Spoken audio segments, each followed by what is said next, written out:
ప్రొద్దుటూరు యొక్క కూరగాయల మార్కెట్ నందు గత కొద్ది సంవత్సరాలుగా ఏదైతే కూరగాయల మార్కెట్కు గేట్ ఉందో ఆ గేటు వసూలు చేస్తున్నారని మా భారతీయ జనతా పార్టీ యొక్క నాయకులు గుర్తించినప్పుడు మాకు తెలియజేసినప్పుడు మేము ఒకటే విషయం చెప్పాము.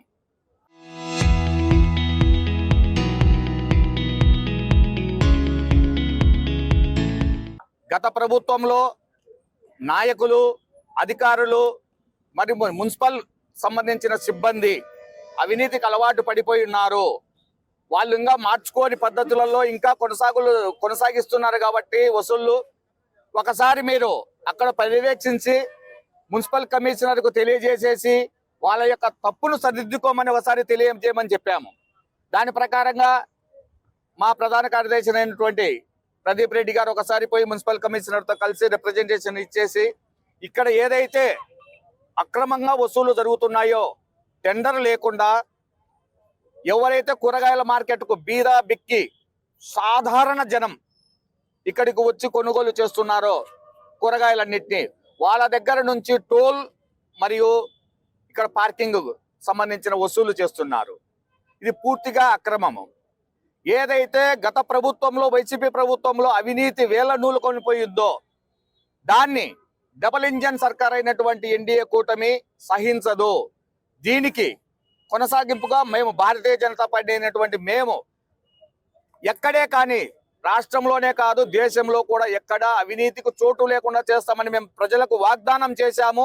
సామాన్య ప్రజలను ఎవరైతే పీడిస్తున్నారో ఎవరైనా సరే మా కూటమి ప్రభుత్వం ఉన్నా కూడా ముందుగా వాళ్లకు తెలియజేసి దీన్ని సరిదిద్దుకోమని చెప్పడం జరుగుతుంది. సరిదిద్దుకోని పక్షంలో వాళ్ళ మీద ఖచ్చితంగా కఠిన చర్యలు తీసుకునేంత వరకు బైఠాయింపులు మరియు వాళ్ళ మీద క్రమశిక్షణ చర్యలు తీసుకునేంత వరకు మేము ఉపక్రమించం. ఏదైతే సాధారణ జనాలు ఉన్నారో ఒకవేళ ఒక వ్యక్తి ఒక కేజీ టమోటాలు కొనడానికి వచ్చే నేటి పరిస్థితులలో 7 నుంచి 10 రూపాయలు ఉంది అంటే ఆ వ్యక్తి ఒక కేజీ టమోటా కొనడానికి వస్తే ఇక్కడ టోల్ 10 రూపాయలు, మళ్ళీ పార్కింగ్ ఫీజుకు 10 రూపాయలు. అంటే కొనే వస్తువు 10 రూపాయల లోపల ఉంటే వాళ్ళు కట్టాల్సిన డబ్బులు 20 రూపాయలు. ఏ విధంగా రైతులకు న్యాయం చేస్తాం మనం ఈ విధంగా అయితే? అంటే కమిషనర్ గారికి ఈ మాత్రం కూడా తెలియకుండా ఈ విధంగా ఉన్నారా? మేము ఒకటే తెలియజేస్తున్నాం. అంతేకాకుండా చికెన్ సెంటర్ దగ్గర చికెన్ వేస్టేజ్ తీసుకొని పోవడం కోసము ఏదైతే చికెన్ వేస్టేజ్ ఉంటుందో దాని వల్ల బ్యాక్టీరియా ఫామ్ అయ్యి ప్రజలకు అనారోగ్యం వస్తుందని చికెన్ వేస్టేజ్ కోసం టెండర్ పిలవడం జరుగుతుంది ఎక్కడైనా సరే.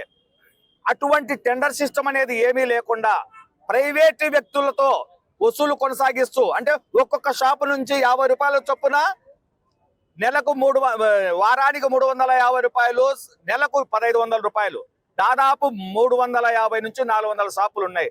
సరే కొన్ని షాపులు ఇవ్వరు, 300 షాపులు ఉన్నా కూడా దాదాపుగా 4.5 లక్షల రూపాయలు నెలకు 4.5 లక్షల రూపాయలు ఎక్కడికి పోతుంది? ఎవరి జోబులో లేకపోతుంది? ప్రైవేటు వ్యక్తుల జోబులో లేకపోతుందా? లేకుండా అంటే మున్సిపాలిటీ సంబంధించిన సిబ్బంది జోబులలోంచి కమిషనర్ జోబులోకి వెళ్తుందా? ఇది మేము సూటిగా ప్రశ్నిస్తున్నాం. ఎవరైనా సరే మేము మున్సిపల్ సిబ్బందిని మొత్తం అనడం లేదు. ఎవరైతే అవినీతికి అలవాటు పడి ఎవరైతే అక్రమ వసూలు చేస్తున్నారో వాళ్ళను ఖచ్చితంగా నిలదీస్తున్నాము. వాళ్లకు ఎవరైతే అక్రమ వసూలు చేస్తున్నారో వాళ్ళే ఉలిక్కి పడే సమయం కూడా వస్తుంది. ఇది అక్రమ వసూలు చేయని వాళ్ళు ఏ విధంగా మామూలుగానే ఉంటారు. వాళ్ళు ఎవరైతే అక్రమ వసూలు చేస్తున్నారో ఎవరు జబ్బుల లేకపోతుందో ఈ విధంగా ఇంత చిన్న విషయంలోనే కూరగాయల మార్కెట్, జస్ట్ చేపల మార్కెట్, చికెన్ సెంటర్ మార్కెట్ల నుంచి దాదాపు 10 లక్షల రూపాయలు అక్రమ వసూలు జరుగుతున్నాయంటే ఇంకా పెద్ద పెద్ద దాంట్లోకి ఎంతో వస్తాయి. టౌన్ ప్లానింగ్ అధికారులు కావచ్చు, పారిశుద్ధ్య కార్మికులు కావచ్చు, శానిటరీ మొత్తం అంతా ఎవరైనా సరే అక్రమ వసూళ్లలో ప్రపంచంలోనే గిన్నిస్ రికార్డుకి ఎక్కే స్థాయిలో మన ప్రొద్దుటూరు మున్సిపాలిటీ అధికారులు మరియు వారి సిబ్బంది ప్రైవేట్ సిబ్బందితో అక్రమ వసూలు చేస్తున్నారు. దీనిపై ఖచ్చితంగా మేము ఇక్కడ బైఠాయించి మరియు మున్సిపల్ శాఖ మంత్రి అయినటువంటి నారాయణ గారికి, లోకేష్ గారికి, చంద్రబాబు గారికి కంప్లైంట్ చేస్తున్నాము. అలాగే మన ఉప ముఖ్యమంత్రి అయినట్టు పవన్ కళ్యాణ్ గారికి, మా రాష్ట్ర నాయకత్వానికి దీని మీద తెలియజేస్తున్నాము. దీని మీద ఉద్యమం ఉధృతం చేస్తున్నాం. మేము ఇది ఒక నెల ముందు చేసేసి వాళ్ళ తప్పులను సరిదిద్దుకోమని చెప్పాం. కానీ ఇప్పటి వరకు సరిదిద్దుకోకపోగా వేరే వ్యక్తులతో ఇక్కడ వసూలు చేయిస్తూ దాన్ని మళ్ళా మేము సక్రమము, మేము గెజెట్ రిలీజ్ చేశాము అంటున్నాం. కడప కార్పొరేషన్ లోనే పార్కింగ్ కు వసూలు చేయడం లేదు. ఇక్కడ వీళ్ళేంది చేసేది? నేను ఇప్పుడు ప్రజలకు కూడా ఒకటే తెలియజేస్తున్నాను, భారతీయ జనతా పార్టీ తరఫున ఎవడెవడైతే అక్రమ వసూలు చేస్తున్నారో ఈడ్చి తన్నండి, రోడ్డు మీద పడేసి కొట్టండి. నేను ఈ రోజు సవాల్ చేస్తున్నాను, నేను ప్రజలకు కూడా తెలియజేస్తున్నాను. సామాన్య ప్రజలను ఇబ్బంది పెట్టడానికి మీడెవరురా? మీకు అధికారం ఇచ్చింది, మీకు గవర్నమెంట్ ను ప్రోత్సహించి వీళ్ళకు సరైన సౌకర్యాలు కల్పించేసి వీళ్ళను అభివృద్ధి పథంలో నడిపించడానికి గాని, ప్రభుత్వ సంక్షేమ పథకాలు వీళ్ళకు చేరవేయడానికి గాని, వాళ్ళ దగ్గర నుంచి సంక్షేమం మీరు లాక్కునేదానికి కాదు మేము ఉండేది. ఎన్డీఏ కూటమి ప్రభుత్వం ఎప్పుడూ సామాన్య ప్రజల పక్షాన్నే ఉంటుంది. ఇది మేము ఖచ్చితంగా తెలియజేస్తున్నాం. ఎవరైతే అవినీతి చేస్తున్నారో వాళ్ళనైతే వదిలిపెట్టేది లేదు. దీనికి మేము రాష్ట్ర నాయకత్వానికి మరియు కూటమి ప్రభుత్వంలో ఉన్నటువంటి నారా చంద్రబాబు నాయుడు గారికి, లోకేష్ గారికి మరియు పవన్ కళ్యాణ్ గారికి తెలియజేస్తున్నాము. మున్సిపల్ శాఖ మంత్రి నారాయణ గారికి ప్రత్యక్షంగా నేనే వెళ్లి ఆయనకు కంప్లైంట్ చేయడం జరుగుతుంది. ఎప్పటి నుంచి వసూలు జరుగుతున్నాయి, ఎప్పటి నుంచి ఈ విధంగా దందా జరుగుతుంది, మొత్తం నిగ్గు తేల్చాలని దీని మీద ఎంక్వైరీ కమిషన్ కోసం అడుగుతున్నాము. మేము దీని మీద ముందుకు ఈ రోజు సాయంత్రం కానీ రేపు కానీ అక్కడికి బయలుదేరి నారాయణ గారికి కంప్లైంట్ చేయడం జరుగుతుంది. 20 రోజుల కిందట భారతీయ జనతా పార్టీ కార్యకర్తల అందరం వెళ్ళి గేట్ అనేది అక్రమ వసూళ్లు ఇక్కడ చాలా తప్పుగా కలెక్ట్ చేస్తున్నారని చెప్పి దానికి సరిదిద్దుకోమని చెప్పినాం.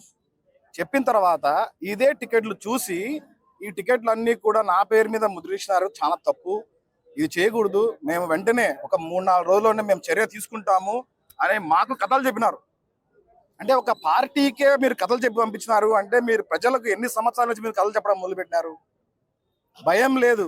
కలెక్టర్ గారికి చెప్తామన్నా భయం లేదు, మంత్రి లోకేష్ గారికి చెప్తామన్నా భయం లేదు.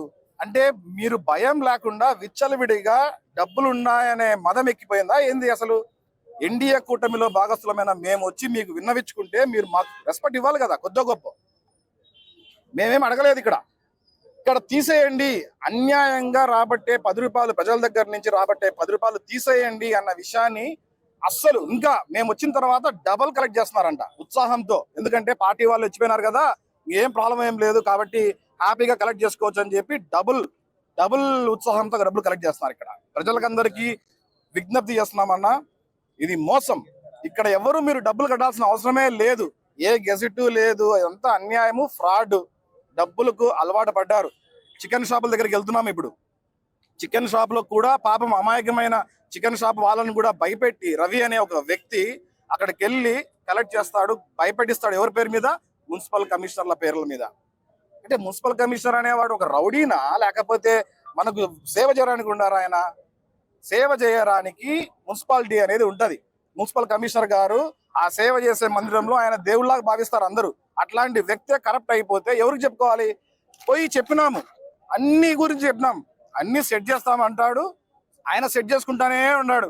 ఆయన మీద ఏసీబీ దాడులు జరపాలి. నాకు తెలిసి కొన్ని కోట్ల డబ్బులు ఉంటాయేమో ఆయన దగ్గర ఇప్పటికే.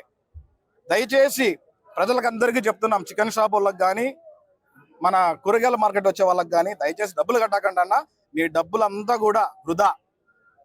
కావాలంటే ఒకవేళ అంత అర్జెంటుగా మున్సిపాలిటీకి అవసరం ఉందంటే ఒక బొచ్చ పెట్టుకుని కూర్చుంటే 10 రూపాయలు వాళ్ళే వేసిపోతారు కదా. ఇంత అన్యాయమా? అవసరం లేదు.